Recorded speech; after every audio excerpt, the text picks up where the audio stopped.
You're so formal, Rob. Not exactly what we expected, but if folks don't mind, real quick, let us know who you are, where you're from. It will make us a little more of a conversation. We're also going to then have as much time for audience Q&A as possible. But if I could start with you in the back row and just work our way around real quick. It's intimate enough. It'd be great to, notwithstanding the Klieg lights and the camera, have a conversation going. Great. Developers Alliance.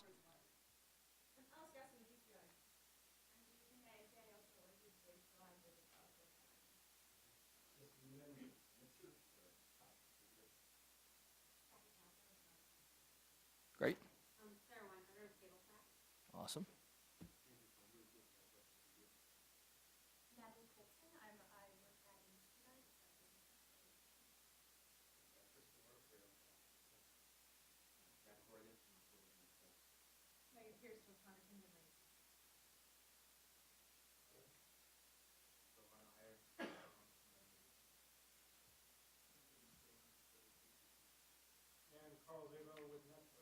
Awesome. Well, thank you everyone for being here. We will not subject subsequent attendees to the abuse, and we're on the record, as you guys know well. I can't possibly be here for those Danishes. So thanks for being here. Just for anybody who's interested in tweeting, the hashtag is #ProtectNetUsers. So watch for that one trending huge this morning, although we've been known to compete on Twitter with bigger microphones. This is an event of the Internet Innovation Alliance, which we founded, Larry Irving and I founded back in 2004 after nearly a decade of hating each other. Because when the Democrats were in power, I would get quoted saying not helpful things, and when the Republicans were in power, he would get quoted saying not helpful things. But we found we had a shared, I hate to say it because it sounds weird, but love of broadband, a love of technology and a shared bipartisan faith in the future, and in the need for bipartisanship, the belief that partisanship should stop at the network's edge. And so we started working together. We wanted to focus on all of the positive ways that broadband is changing the way we work, live, play, and learn, based upon our shared experience that for all of their many noble assets, policymakers typically weren't at the cutting edge of new technology and understanding necessarily their impact on society. And we wanted to focus on the importance of investment, competition. We typically saw light touch regulation as a path to getting there, but we also consistently focused on connecting all Americans to this powerful technology. Today's event is focusing on two of the hottest topics that we can think of these days, the open internet and consumer protection, especially privacy, because apparently there were some hearings last week on the same topic. Our panelists quite literally need no introduction, and you have their bios printed from before, but we overperformed. We have some extraordinary panelists, so I'm going to stop stealing any more of their time. It was a biblical flood last night and this morning, which suggests that we begin in the beginning. Sorry, that was pretty bad. I'm going to go to Rob first with some minutes on the open internet and where that all started in that conversation, and then I'm going to turn thereafter to John to ask him to do the same thing on privacy and internet privacy in particular, and where the issue began and kind of bringing us up to now. I'm going to turn Kim to you next, but then back to the other two on those same topics. And then depending upon time, I may try to create problems for them with my own questions or turn to you guys. So hopefully do that sooner. But with that, welcome panelists. And Rob, mic is yours. Thank you. You're like a news anchor, handing it off to me in Chicago. Thank you, Bruce. So first of all, her hair though. That's all right. Enough about hair. So yes, enough about hair. Thank you all for coming this morning. That's right. We hope to have a good time. So actually, it's a great honor to be with this august panel, and we'll try to keep it moving quickly. So my job right now is to give you a sense of history. And this is important. History is very important when you talk about this debate because it's complex, and every few days people like to forget about the history of this issue and how did we get here. So when you go back to the beginning of time, when the Earth was a molten blob of lava, now we'll fast forward to the FCC in the 70s and 80s has always, under the a group of orders called the Computer Inquiries, has always looked at computer-to-computer communications as an enhanced service or an information service as it became known later, for a variety of reasons, that it was different from a voice call over twisted copper pair wires in a circuit that would be open and dedicated for that time duration of the call for only that voice call, so analog switched, circuit switched voice. But computer-to-computer was different because you had storage and forwarding and processing and intelligence on either end and in the middle of the network. So that started to set up the debate that we're still having today.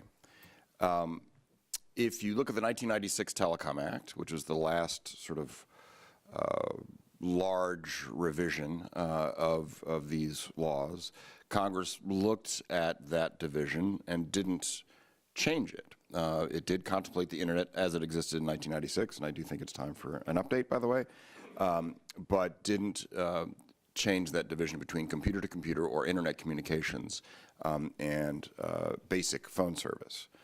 So as pursuant to that act, Chairman Ted Stevens of Alaska, who was one of the leaders of writing that act, had the FCC in 1998 submit something called what we called in the vernacular the Stevens Report.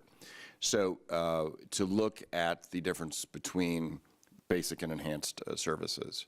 And basically, Bill Kennard at the time, the second Clinton term FCC chair, an amazing guy, wrote to Congress saying, we've looked at this, we think that we should continue to maintain these differences between computer-to-computer communications, which we will also apply to the internet, so enhanced services, or what became known as information services, versus basic telecom services. So as part of that arc, then there was the election of 2000, George W. Bush gets elected, and Michael Powell becomes chairman of the FCC. In 2002, continuing that same logical flow from prior to the 96 Act through the Clinton-Gore administration, now to the Bush administration, the commission sticks with this plan and formalizes, now that cable modem access to the internet brought the first broadband, really, or widely available broadband. DSL was being experimented with before then, but this was the first real commercialized. In 2002, the commission issues an order saying that cable modem services is indeed an information service. We used to call enhanced service. That gets appealed by an internet service provider called Brand X to the Supreme Court. And the Supreme Court says FCC essentially did not abuse its discretion. And there's a variety of things that could have gone on, but because the information service that rides on top of Title II regulated facilities, the physical facilities, but these are the services. And as you're accessing the internet, there's a lot of give and take, a lot of processing and storage and forwarding. So that's the Brand X decision, June of 2005, and that was a seminal point. That same year, Michael Powell adopts the FCC's broadband, or the Internet Freedoms, so the Internet Policy Statement. So it did 4 things. It said, subject to reasonable network management, consumers are entitled to, number 1, access to lawful Internet content of their choice. Number 2, access to apps and services of their choice, subject to law enforcement. Number 3, connect legal devices of their choice that don't harm the network. And number 4, competition among network, app, service, and content providers. So consumers are entitled to those 4 things. That was a policy statement, did not go through the notice and comment period, a notice of proposed rulemaking. They were not rules. It's a policy statement saying this is the environment that we're working in. In the meantime, because broadband access, I'm pointing to you, you will be the FTC personified, okay, and DOJ, just for the heck of it, okay. Because of something called the Common Carrier Exemption, which we'll learn more about later, the Federal Trade Commission can't regulate common carriers. So if it's an information service, if broadband's an information service, then the FTC has many tools in its toolbox, arrows in its quiver, other cliches I could use, to use in case there's anti-competitive conduct or consumer harm of one form or another. Okay, so there's that policy statement in 2005. We'll fast forward a little bit. I'll try to keep this moving. Bruce, don't worry, Mr. Secretary.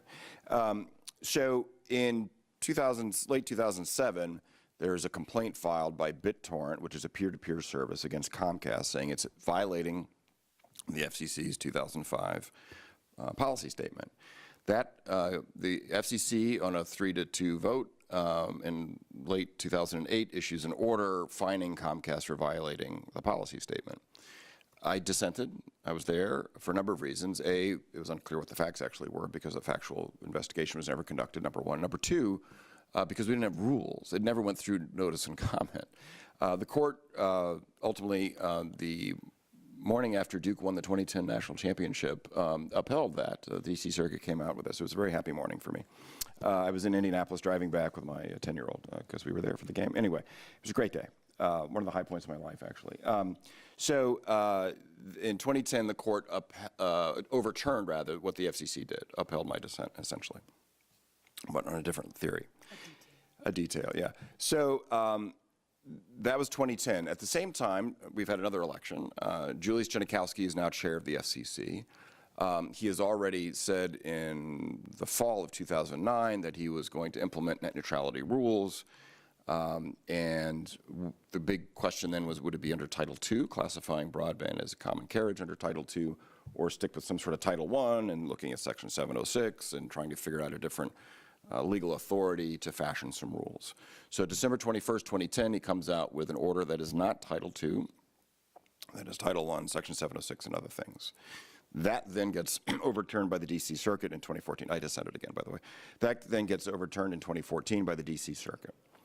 The Wheeler Commission ultimately then in 2015 issues a rule, which is a departure now from a couple of decades of FCC jurisprudence, to say that computer-to-computer services, broadband internet access services, will be regulated under Title II as a common carriage under the 1934 Act. That goes to the D.C. Circuit, is upheld.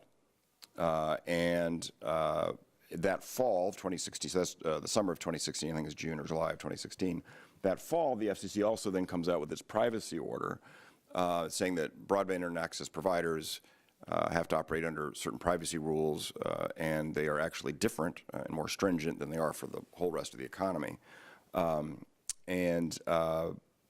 Nonetheless, so that gets,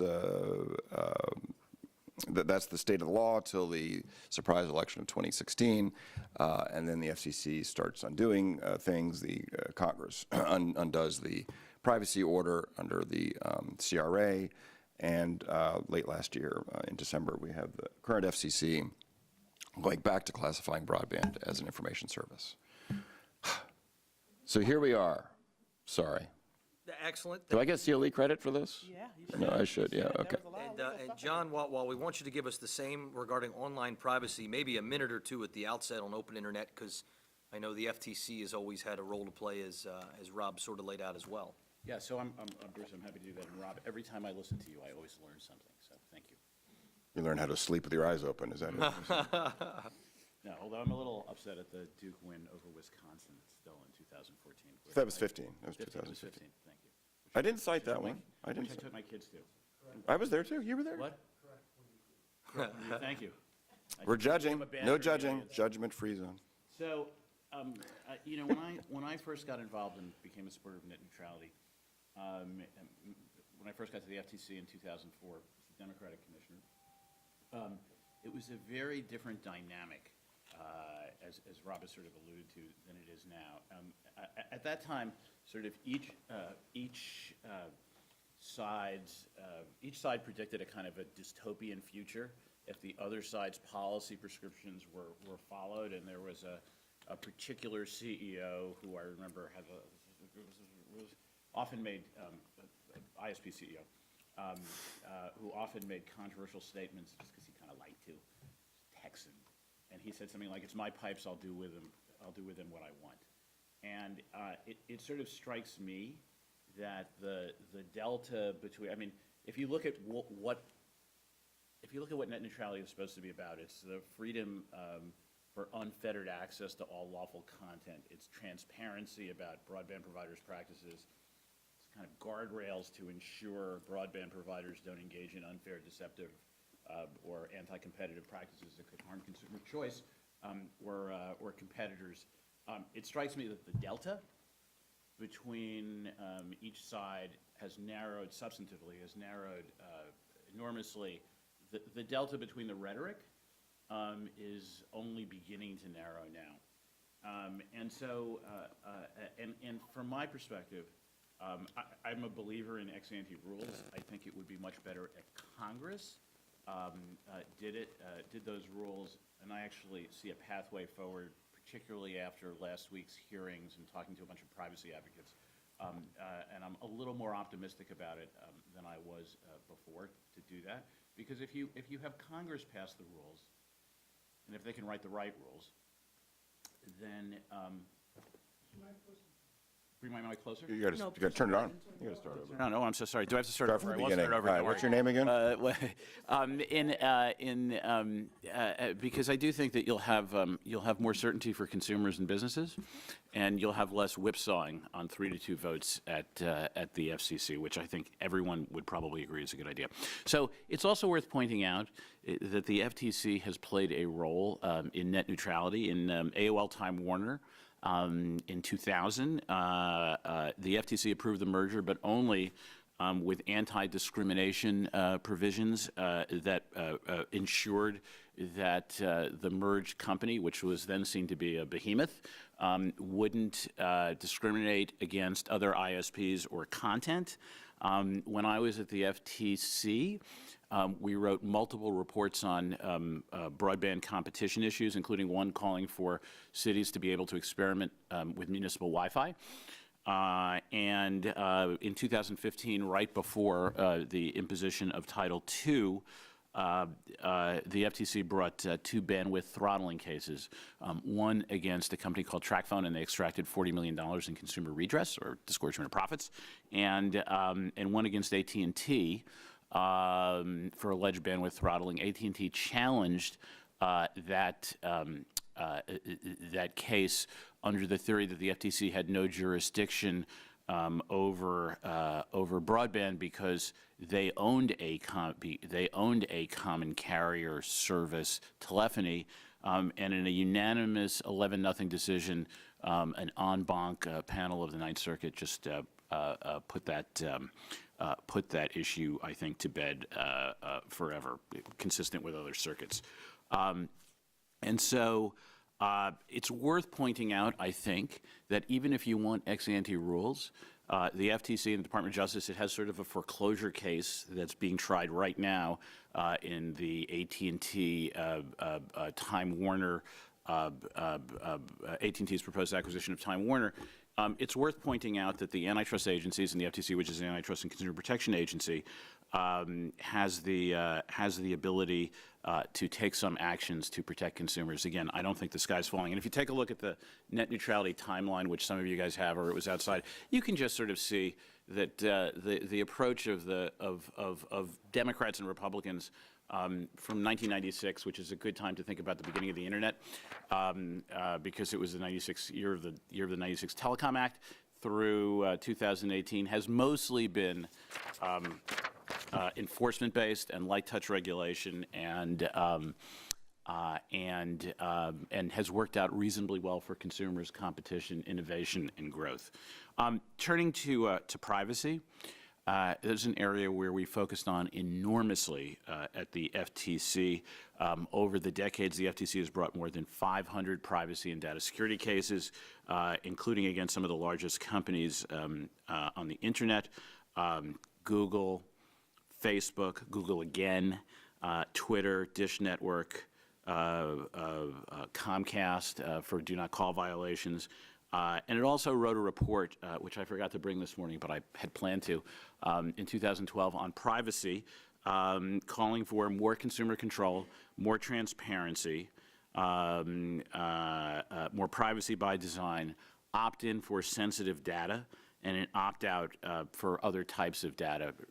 We had called at that time in 2012 for a do not track option for consumers. The FTC does not have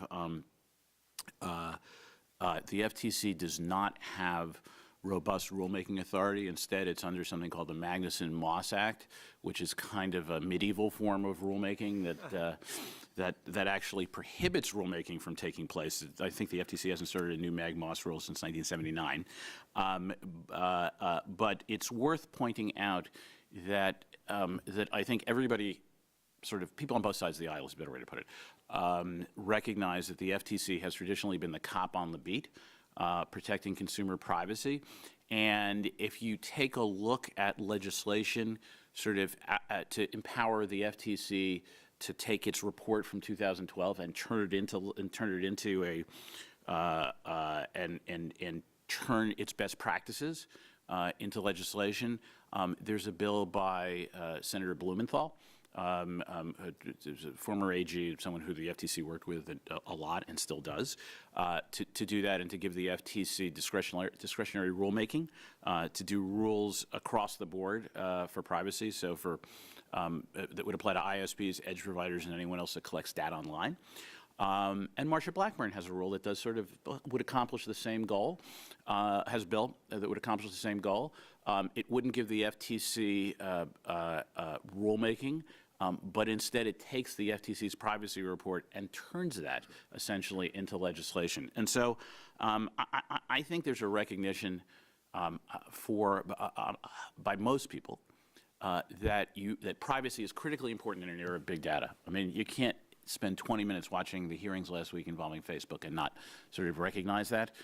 But also that privacy shouldn't be about who collects the data, but it should be about what data is collected and how it's used. And interestingly, when President Obama did his Privacy Bill of Rights in 2012, he called for the FTC, and again, I'm a big believer in the FTC because I worked there for 8.5 years and I love it, and I don't have any, I also have enormous respect for the Federal Communications Commission and some of the terrific commissioners that have worked there. But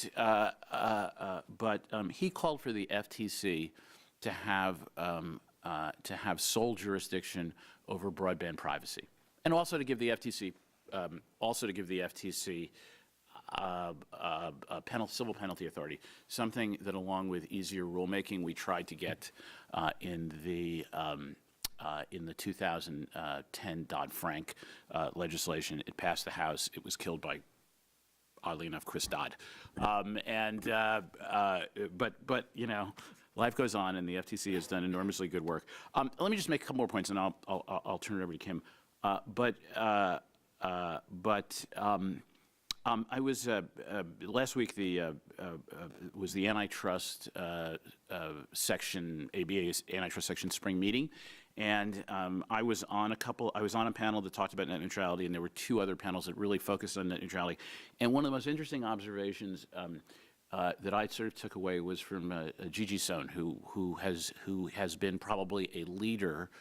I don't think anyone would dispute this in net neutrality. Really going back at least 15 years, and she said two things that struck me. One was, and she had also watched, I think, all of the Senate and House hearings. She said 10 hours of, which is a lot of time. All the Senate and House hearings with Mark Zuckerberg testifying. She said a couple of things. One was, if you're going to do a privacy rule, which she supports, she said it should be like the FCC rule. Proposed rule that was undone by a CRA, but it should be across the board to all collectors of internet data. And that is very consistent with what the FTC's 2012 report called for as best practices. And then it was also interesting, part of this was watching Gigi, part of this was watching a variety of other people, including Rob, talk about net neutrality, that it sort of strikes me that one interesting approach, and again, maybe you need to wait, I'm sure you do, until the dust settles on the CRA involving the repeal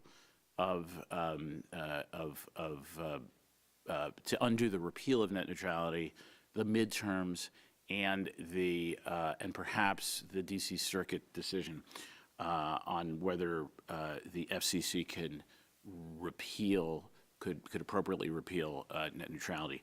But it struck me that there is kind of a place where everyone might be supportive, and I don't know that yet, and there are lots of variables out there, but it might be something along the lines of the Janikowski rule from 2010, I want to say, and I remember testifying before your commission there about it, which is sort of no blocking, no throttling, a presumption, maybe a different type of presumption, but a presumption against prioritization, certainly prioritization involving particular companies rather than particular lines of business, and an honoring of commitments, so that and perhaps finding authority for violations. So with that, I will quit bloviating. I will turn it over to a more distinguished panelist, and I'm happy to take questions later.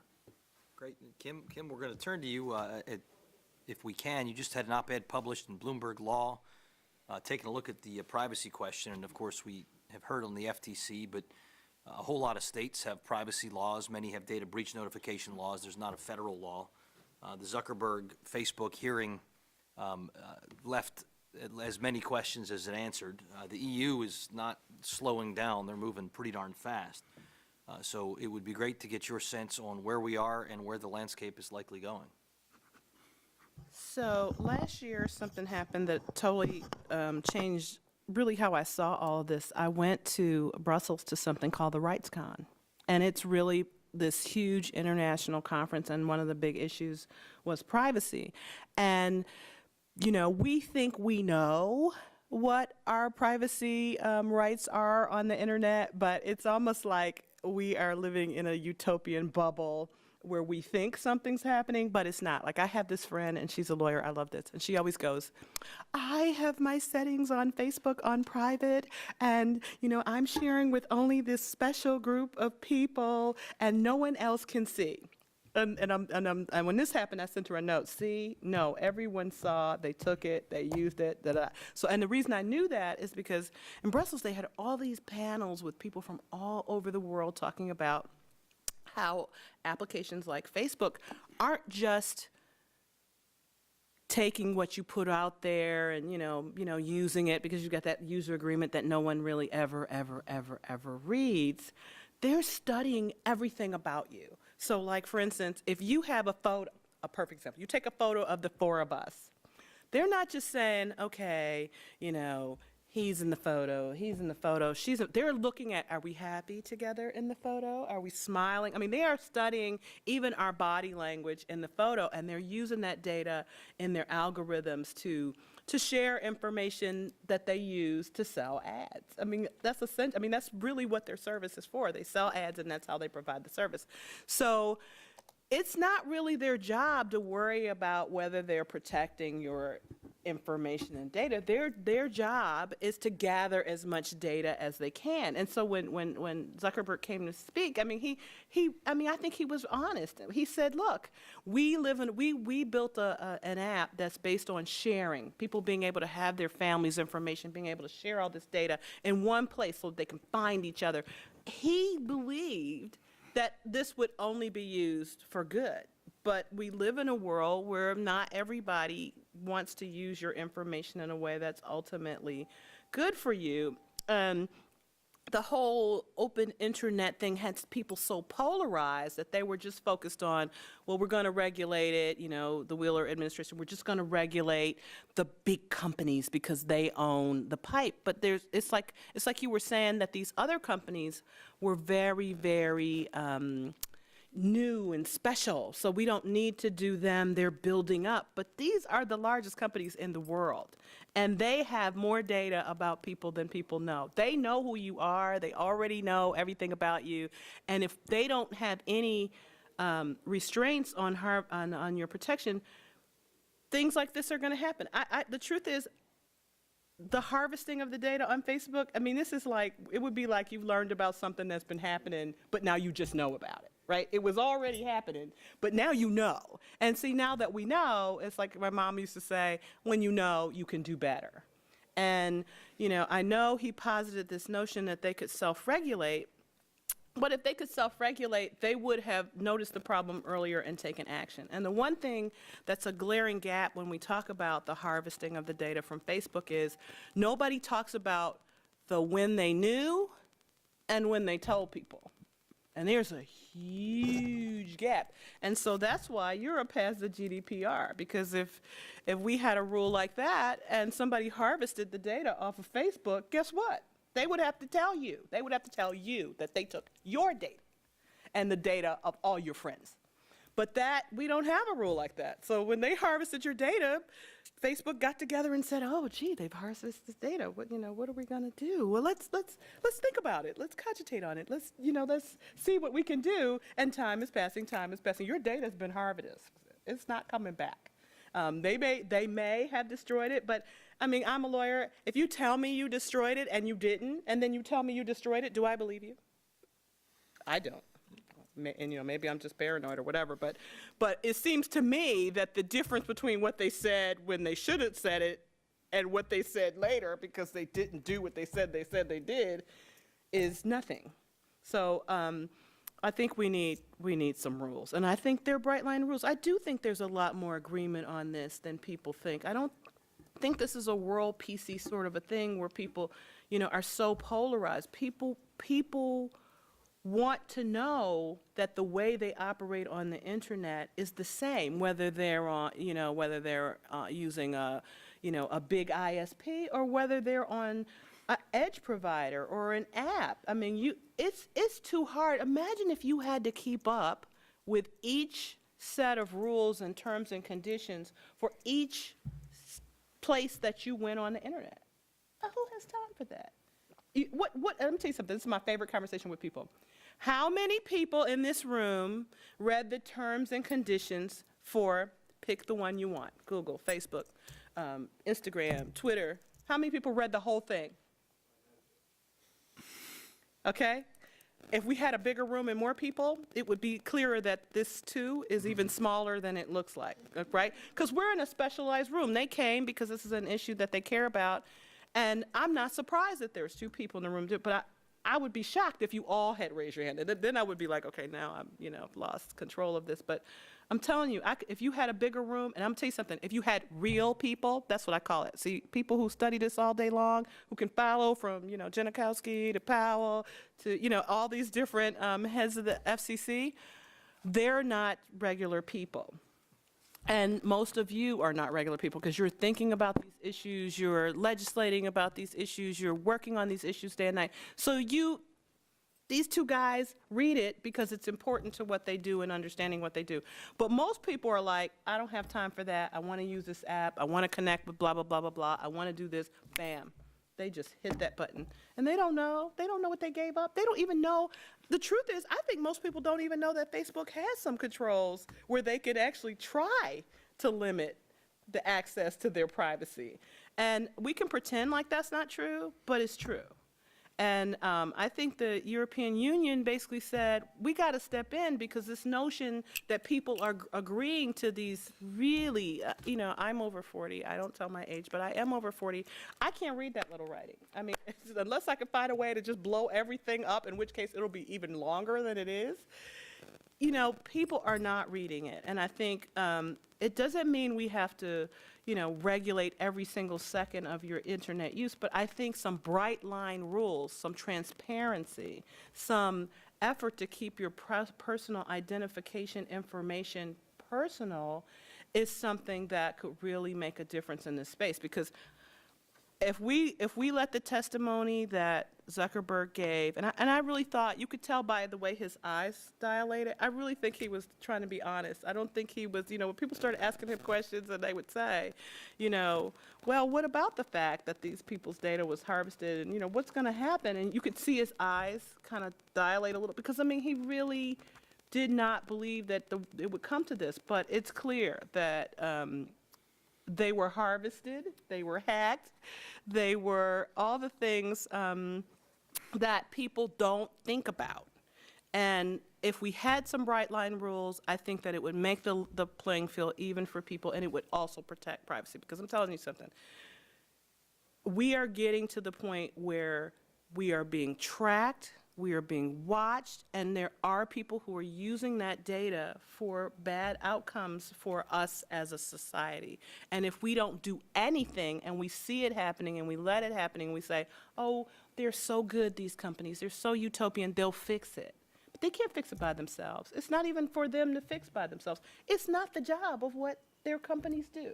And I think that's the conversation we need to have. And the more people have that issue brought to them, that, you know, you don't just sign on Facebook and you're sharing with your 10 family members. Other people have access, they're watching, and they're using the data in ways that people did not foresee. Thank you. I'm going to ask the first couple of questions. John, I want to turn to you. We've all made reference to the GDPR, the new EU. I think it's live, if I'm not mistaken. Or May 25th. May 25th. Yep, So the my EU brother's has- birthday. has a The way I pretty think of it. broad and aggressive approach to consumer privacy. Is that the new global standard? And does any potential action by the U.S. Congress change who's driving the sort of the locus of regulatory leadership? Is it always going to be the EU because their sensitivities to this are greater, or are we going to have more of a splinter net, balkanized approach? Well, that's a great question. I don't think we know the future yet, but it is certainly true that if you are a European and you are traveling outside of the EU, perhaps even the United States, your data is protected at an EU standard by companies that have a locus in the EU. So that's an interesting factoid. And I would say, if you look at the GDPR with its sort of, preference towards opt-in, it is very consistent with, I would say, the FTC report. Not exactly the same, but parts of it are consistent with the FTC report from 2012 that called for more opt-in and more opt-out, where consumers don't have any choice right now, and across the board. And with the FCC rule, to a certain extent, if you took the Wheeler privacy rule and you applied it across the board to all collectors of internet. So that's the sort of side, I think, that makes me optimistic that we could have baseline protections in the United States that would protect all of us. Now, to go to your splintering question, you can, net neutrality is and privacy are critically important values. And particularly with the rise of big data, which is, infinitesimally greater than big data was when the term was developed 15 years ago, or we started hearing the term. It is critically important that we have protections. But there is a growing movement in the states to pass their own net neutrality and privacy laws. I think that is, and I understand the frustration at Washington. For some of you in the room, let me tell you, Washington is not as functional as it used to be.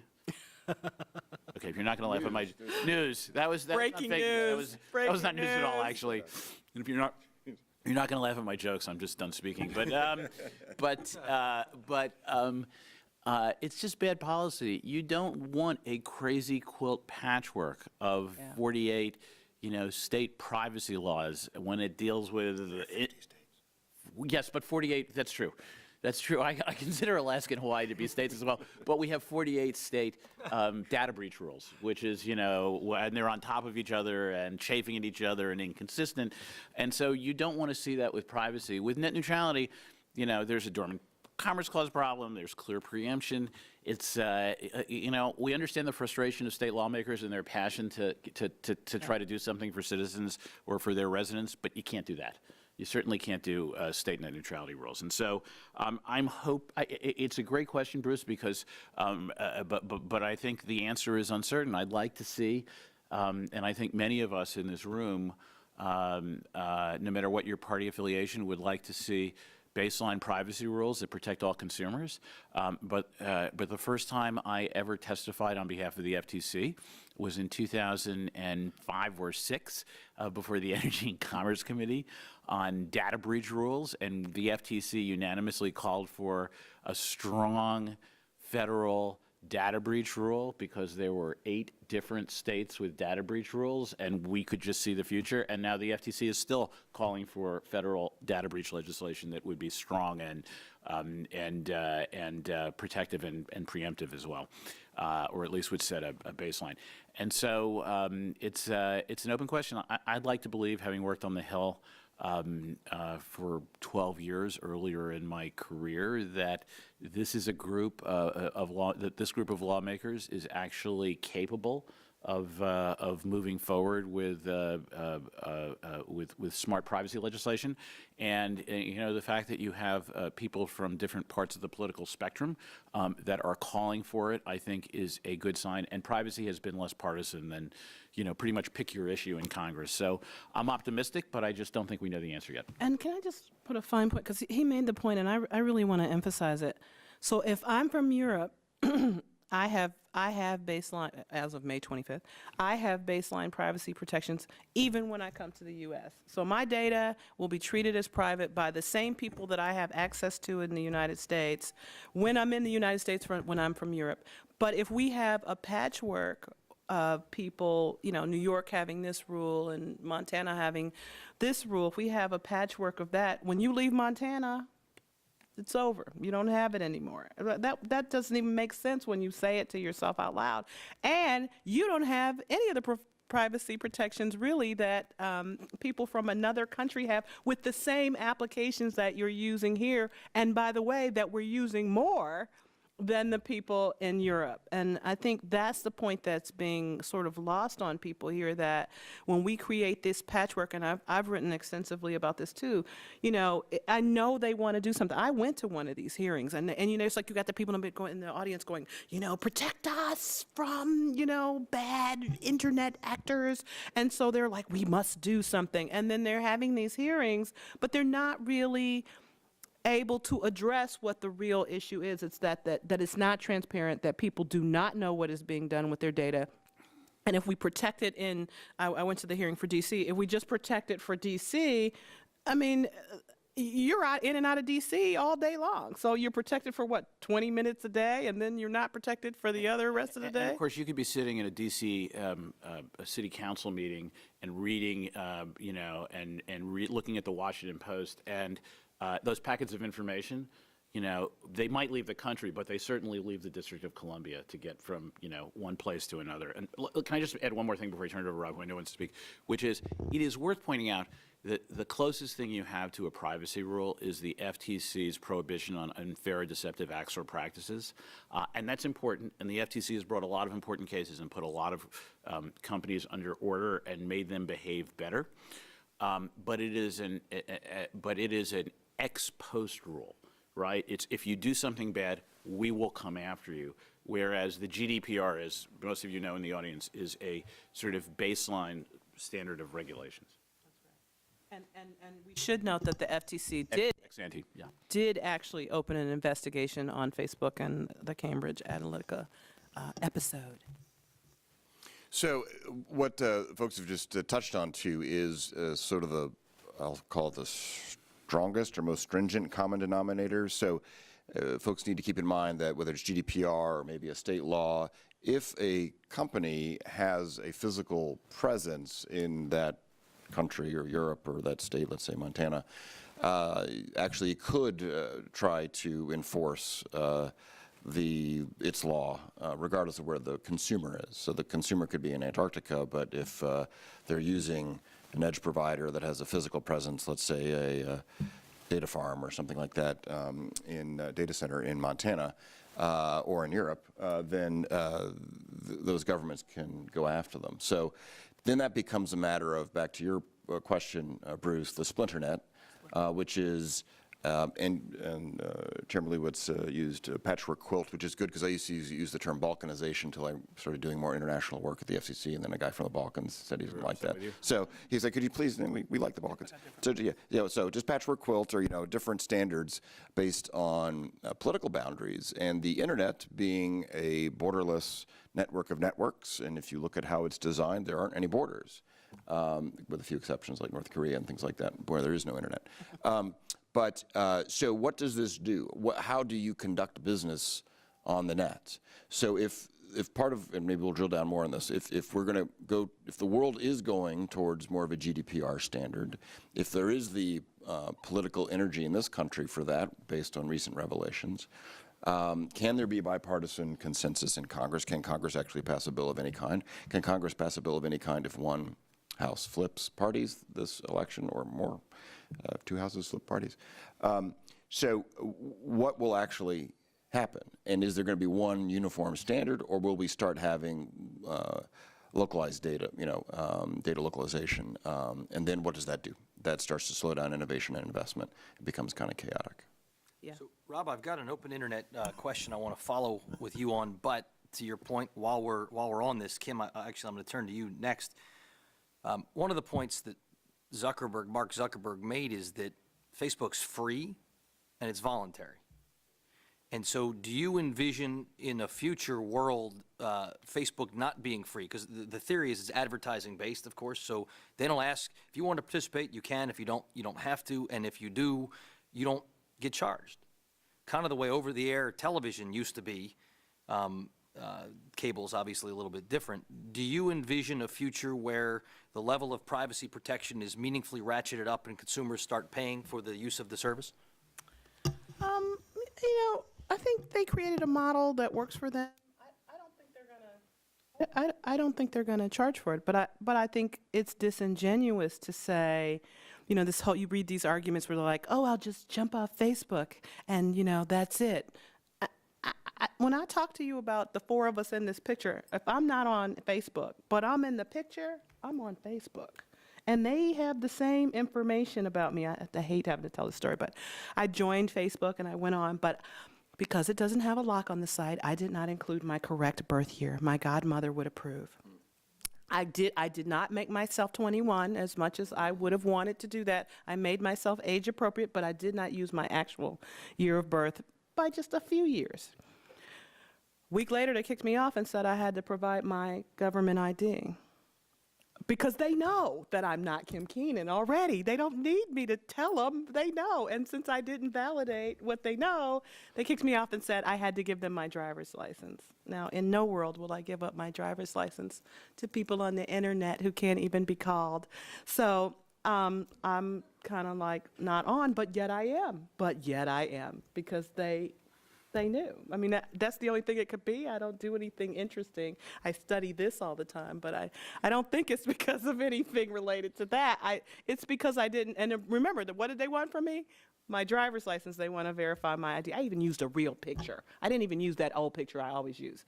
So, I mean, it lets you know, and when I went to Brussels, that's what they talked about. I mean, they're studying everybody in the picture. So you can go through this whole thing about it's free, and you can just jump off. You're stuck with all these ISPs because you pay them. But that's not really true. It's not their business model to study you, if you will. I'm sure that, this is an opportunity for all of us to think about this a little more carefully. But as long as advertising revenue is the basis of what they do, it's in their best interest to study as many and as much of people as possible. And like I said, I have a number of friends who have no trouble posting me every day. So I'm there. I'm there whether I want to be there or not. And I don't think they have an incentive to change that. And I don't think people will need to pay. Rob, if I can turn to you, you gave a great factual history of open internet, which is terrific. I want you to now overlay a little bit of qualitative. You can get broadband over wireless cable, wireline, satellite. Once upon a time, they offered different things. They now all offer the same packets, a packet, a bit's a bit. Over the 20 years that we've been looking at this, what difference have the regulatory rules made to investment in innovation, both across those platforms, but also across time? For example, when Wheeler imposed Title II, what changed? Excellent question. So, and this is up for debate. So, you can look at a lot of different numbers. You can say $1 trillion or so in private risk capital has been spent on broadband infrastructure of one form or another, whether it's wireless, cable modem, DSL, even experimentation with broadband over power lines, satellite, to your point. Now, the FCC has tried to define what broadband is based on speed. I always sort of chafed at that as a commissioner because I said it should be consumer-driven and not the government with its own view of what broadband should be, because I thought that was for other purposes to justify some regulations. But nonetheless, so let's say it's $1 trillion, give or take, hundreds of billions, a lot of private risk capital there, in an era when it was not Title II. So the big question under Title II that I got from the investment community, from Wall Street when I was a commissioner and after leaving the commission, is what is the specter of economic regulation, rate regulation, either on a wholesale or retail level? That alone then starts to get baked into the cost of capital, so what your interest rate is going to be. For instance, if you're investing X and you expect to have a return on your investment of Y, does this new rule, first of all, it creates uncertainty because you don't know how it's going to be enforced. The FCC forbore from enforcing most of Title II, but left open the big questions regarding rate regulation. I was in meetings with Phil Revere talking to Wall Street analysts who let that sort of Damocles sort of swing over the heads of ISPs if they misbehaved, that there would be rate regulation. And in fact, I would argue that its ban on zero rating was rate regulation. Its ban on paid prioritization was rate regulation, and contrary actually to the jurisprudence of Title II, but that's for another time. Don't want to drive the crowd out of this or drive you to sleep. But in any case, so there are studies out there saying there was a dip in a little bit of a pause in investment, especially in the wireless sector, of about 17 to 18%, as it became apparent that the Title II order was going to come into play. There are some who dispute that, but when you start looking at now in the rearview mirror, some of the bigger players, wireless CapEx, capital expenditures in that space, there was a pause. Some might argue it was for a different reason, but it certainly is coincidental when you had Wall Street analysts back in 2010 and throughout that whole history I gave you, it's in the record when I was at the commission in 2010, certainly, saying this will chill investment. This is from the same Wall Street outfits who are going to be lending the money or fronting the money for this. So if they have concerns, they've got the money, ISPs needed the money, I would listen to the people who really don't care who wins, as long as they know who to bet on, because to get a return on their investment for their customers. So yeah, I think there was a chilling of investment, if for no other reason than for the uncertainty caused by Title II, because you have 1,000 different requirements there. So depending on what kind of mood 3 commissioners at the FCC or an enforcement bureau chief, you might not even need 3 commissioners, is in, that can determine whether or not a business plan rises or falls. And I'll shut up by saying this, which is related, which is T-Mobile had its Ben John offering, which was zero rating, meaning that certain apps that met certain technical specifications, video apps, if you use those apps, it would not count towards your data cap. This has now been obviated because basically all the major wireless broadband providers are offering unlimited usage. But at the time, they weren't. And so the FCC said, oh, wait a minute, we don't want you giving away free stuff to consumers. You need to come to us first. And so there was several months, I want to say almost a year, proceeding or investigation of whether or not Ben John met the Wheeler order, the Wheeler view of things. And ultimately let them do it, but it was sort of mother may I. The internet is this lightning fast innovation space, and all of a sudden now we're slowed down to the world of unelected Washington bureaucrats, and I resemble that remark, so I can say that. So that alone starts to slow down investment. It slows down risk taking, and that's one example. And it slowed down, as you pointed out, it slowed down innovation. Yeah. Slow innovation. Folks here, you all have been patient. Anybody have a question you want to ask the panel? Oh, come now. Please. We have. And just identify yourself for.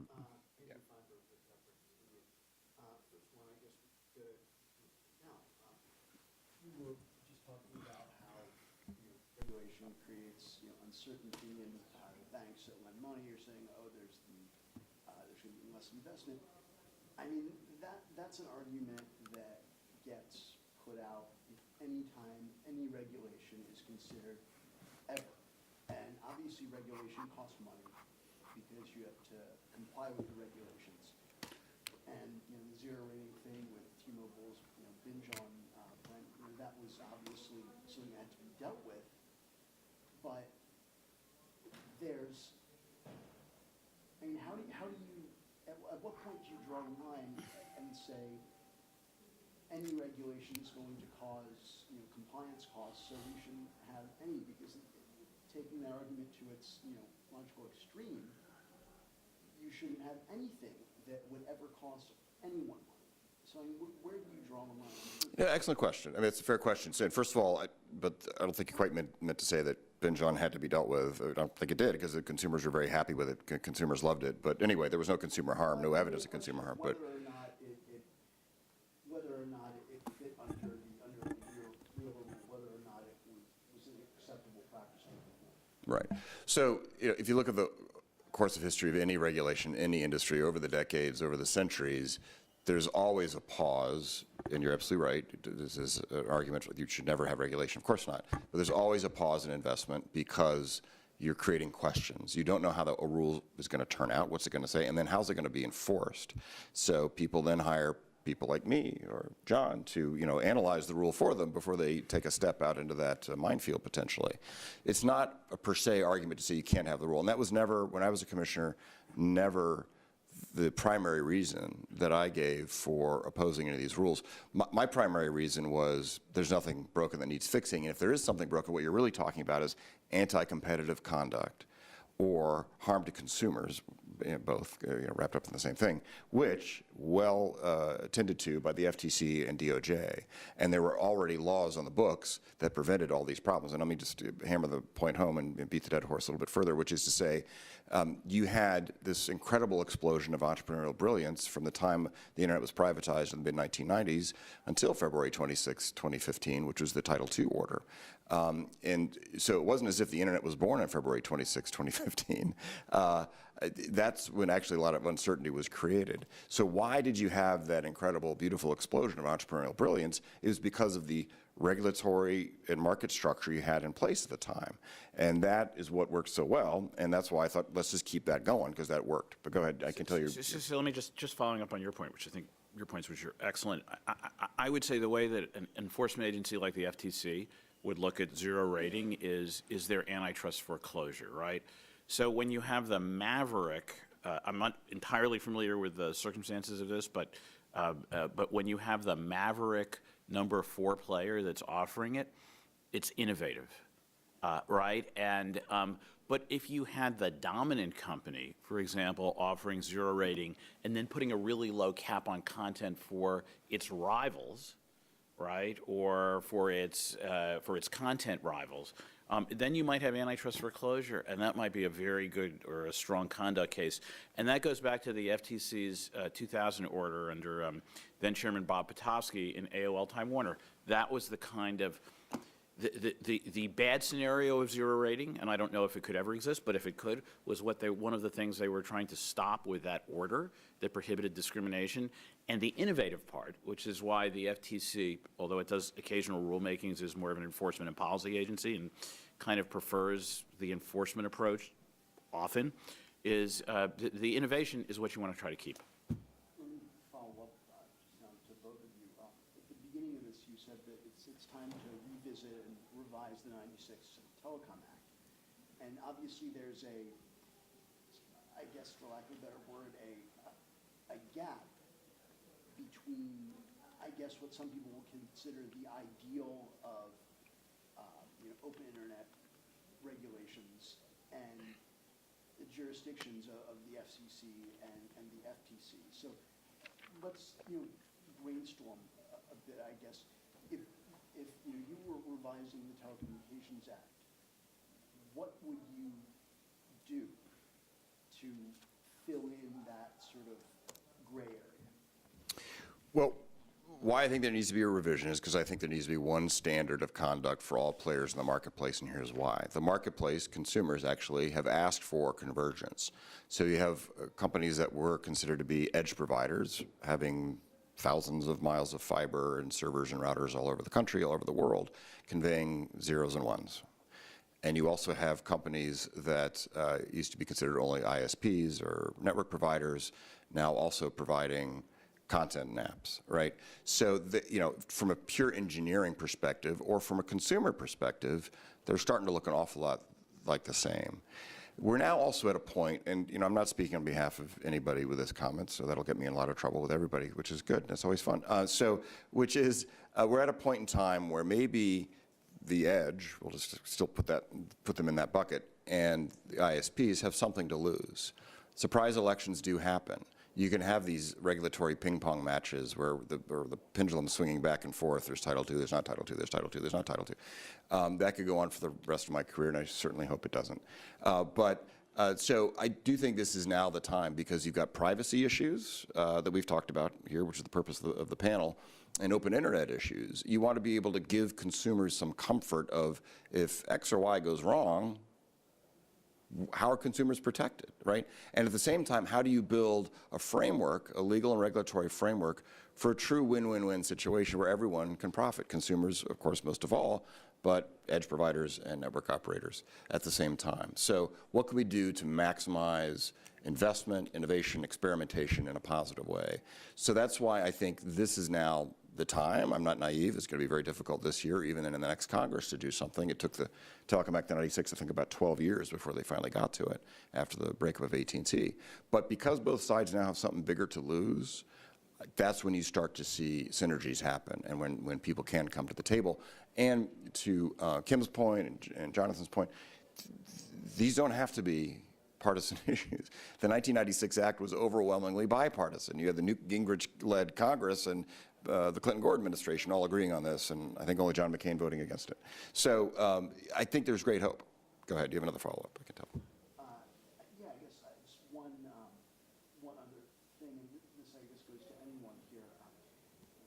Obviously, a reason for a lot of talk about privacy right now is the Facebook Cambridge Analytica to-do.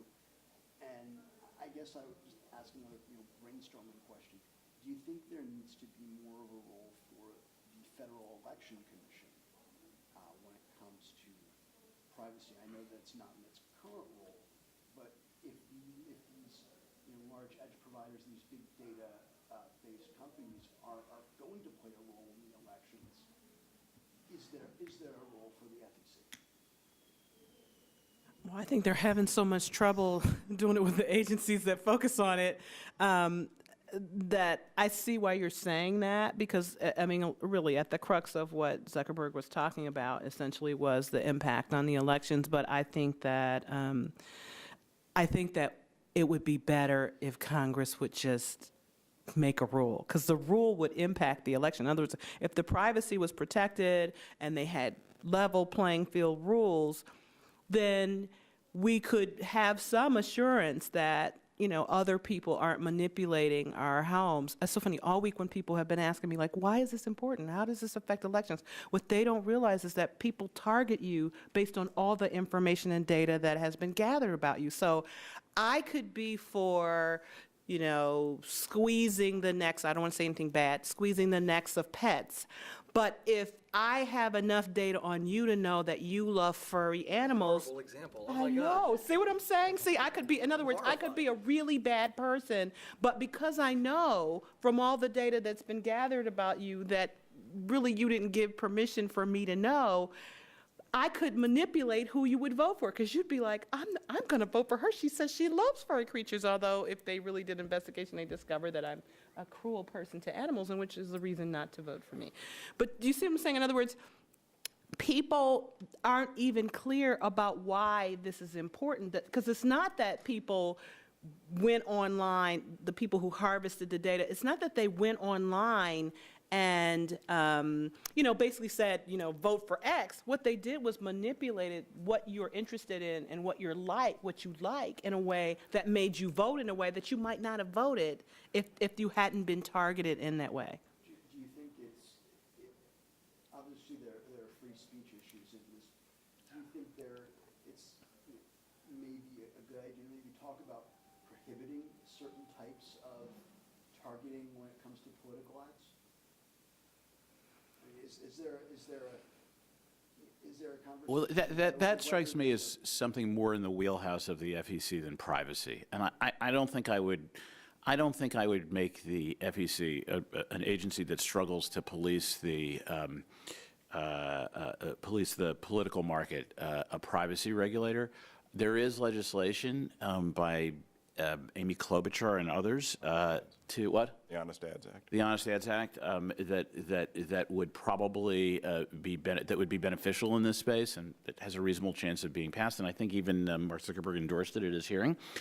But I would leave privacy to the agencies like the Federal Trade Commission that have a real history going back decades. And just one other point, which is, and have companies under order. I don't want to talk about Facebook. I don't know the facts of Facebook, although I was there when we, obviously at the agency, when we put the company, when we settled with the company, brought a case against them, brought a case against it. But Google violated the FTC alleged when I was there its privacy obligation and paid a very hefty fine for that violation, which was a modest violation, but it was a violation we believed at the time of its existing order. And I want to say that I agree, but I think, the real point here about why you don't want to move all this together is if we had the transparency, if I knew that the reason why you were sending me the ad is because of I had allowed you to gather certain information on me. That's what the power is for people. In other words, I'm not saying, we must stop bad people from sending bad ads. We don't always know who the bad people are because bad people put their stuff in really soft, fuzzy stuff. In other words, right? I love cats.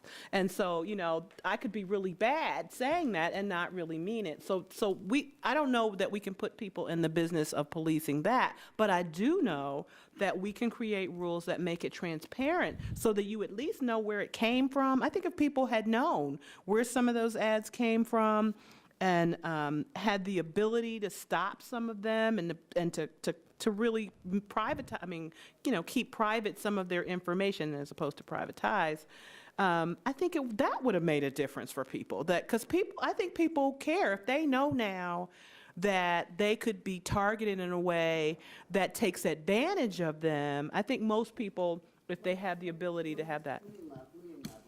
Okay. Right, and then I think we should take a question from somebody else after that. I agree. I agree. I just wanted to elaborate. I wasn't suggesting that, the FEC wasn't in my mind for that last question I had. But what I was asking, and you sort of touched on this, is there an argument to be made that this particular use case, because you can disclose all you want, how the information was gathered to target people with this ad, but the ads are still, they're effective because they're targeted, and people aren't necessarily going to say, oh, this was targeted towards me for this reason. I'm going to ignore it because it manipulates people's emotions. Yeah, can I step on this? So we have some history here in this area, so with broadcasting, right? So the disclosure of who's funding an ad, and so political ads, you'd have a First Amendment problem, I think, to say you can't target. So broadcasting ads, or if you buy an ad in cable, let's say what's the demographic that tends to watch the HGTV versus Fox News versus ESPN or whatever. So you'll have different ads tailored to that, right? Or different banner ads as well. So if you're saying you can no longer target, I think you've got a big First Amendment problem, which is that you can't speak to a certain audience, is what you're saying. The government is saying you as a speaker cannot speak to a certain audience. So disclosure historically has been this ad is paid for by whoever, has been the way we try to deal with that. That's probably the best way going forward if you want to be consistent with the First Amendment. But go ahead. I do want to spread the wealth to other questioners, though I'd note one of the premises, Rob, of your great comments at the beginning, and I thought, John, you echoed it as well, is that part of the reason over the last 20, 25 years the internet has flourished so well is a light touch approach. If we're already talking about our third three-letter agency with its own set of regulations, I personally get a little bit worried. The other thing that's been fascinating in some of the coverage is some folks have questioned whether Cambridge Analytica is being excoriated for the very same sorts of activities that the Obama campaign was celebrated for in 2012. Now, there's a massive difference where there's the permission question to keep and gather. Massive difference. The president got permission from Facebook to do the psychographic profiling. Cambridge didn't, and they did it anyway. That's a big deal. But one of the questions people are going to be asking, and clearly are asking, is permission aside, should people be allowed to psychographically profile? That was the question that I heard you asking, and clearly that's part of the conversation, and it's going to remain so. Sir, and if you don't mind telling us who you are and where you're from, and My name is Trey Young. I work for Congressman Hank Johnson. Sure. 4th District in Georgia. And my question is, so many people have told me that they were going to delete Facebook in order to try to protect their information and data. But you were saying a little bit earlier that once you're on Facebook, you're on it. So is it a meaningless and fruitless act to delete Facebook? Well, I mean, I think it's, see, I'm a person who likes choice too. I mean, I like transparency, but I like choice. I mean, I think that if you want to stay, it's happened. It's been done. I mean, you know. There's nothing that's going to make it the way it was. They harvested it and they did what they did with it. But I do think that people have to weigh, you know, until they feel comfortable. I mean, so that's real. I think that's why Zuckerberg had to testify. I mean, he wanted to assure people that Facebook is thinking about this, that they're working on this. But I think also that until it's clear what they have to do to make people more safe in their privacy, the truth of it is they're still collecting the data because you're there. You are there. Yeah, there's also a provision, Trey, under the 2011 FTC order, if I'm not mistaken, that allows consumers, when they leave Facebook, to port their information away. And now, there's a piece in the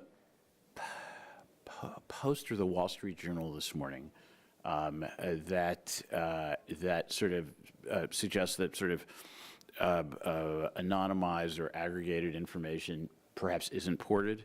And that might be, but that's probably not what you're thinking about when you're thinking about PII or your photos. So I would, and Hank Johnson, of course, used to be the chairman of the antitrust subcommittee. So at the FTC, we're very fond of him. And I would go back and take a look at the order and take a look at the story. It shouldn't be hard to Google. You can, or just go look at the Post or the Wall Street Journal. It's in one of them today. yeah, there actually has been a lot of, you ask an interesting question, and there's been a lot of coverage recently about what is kept and what is not kept, and whether you're on the platform or you're not on the platform, what they already know about you and what information they may have about you. Other questions? Panelists, any comments in reference to things others have said or advise and extend remarks? I mean, I just want to close by saying I think the key is that people want a level playing field. It makes it so much easier. There's just like there's big data, there's so much data. You're inundated every day. Since I've been here, I found out about a new app that I want to add, and there's going to be permissions and all kinds of stuff that go with that. And it would be a job to keep up with who has what and where they have it and how much they have. If we just had some basic rules that gave people the opportunity to know that whether they're on Facebook or Google or, AT&T or whatever they're on, that their private data will be treated the same. And as long as you know what it is, then you can make decisions about, do I want to be there? Do I not want to be there? Do I want to port away? But you can't make those decisions when it's one rule in Montana and where the GDR has theirs. It makes sense to make this the same everywhere all the time for everybody, no matter where you are in the ecosystem. And I think that's really just a basic point, and it's not a Title II, 500-page document. It's just some basic ground rules that make sense. Let me, for conclusion here, let me turn to the chairman and the commissioner with the question, prognosticate. You guys have been around the block. What should we expect in oversight, in regulation, and in legislation over the next 18 months? Wow. Well, I would say that we have been dealing with, look, America and lawmakers have been dealing with privacy issues since Justice Brandeis wrote his Right to Privacy article in 1890 in the Harvard Law Review and wrote a dissent in Olmsted, which called privacy the most, I'm sure I'm butchering this, but something along the lines of the most sacred right and the right most valued by civilized men.